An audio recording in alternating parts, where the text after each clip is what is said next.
Welcome to today's video. In today's video, we have the SAT college question minus yx squared plus 30x plus c equals to 0. Now we have in the given equation, c is a constant. The equation has exactly one solution.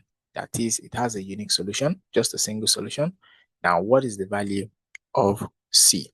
So what do we use? We make use of our idea of what we call the discriminant approach to solve this.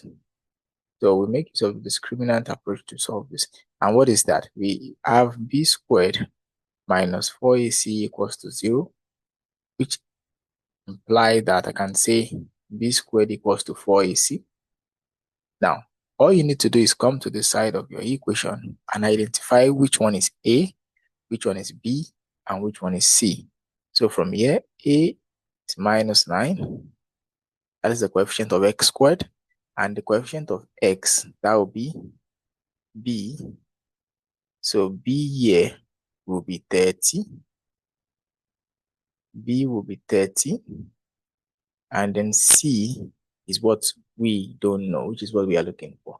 So if I substitute this back into this, I'm going to be having 30 squared equals to 4 times a, which is minus 9, times c. So 30 squared equals 900. And this is minus 36c, because we know 4 times negative 9 is minus 36. So to do this, to find the value of c, I'm going to divide both sides by minus 36 by negative 36 by negative 36. And at the end of the day, this is cancelling this, and then we get that c equals to 900 divided by negative 36. And that will give us negative 25. And this is one of the many methods we can actually use to solve questions like this. We also have the comparison method, which is something I can show you if you need that. You can drop in the comment section if you want me to use that method. Thank you, and I hope to see you on the next one.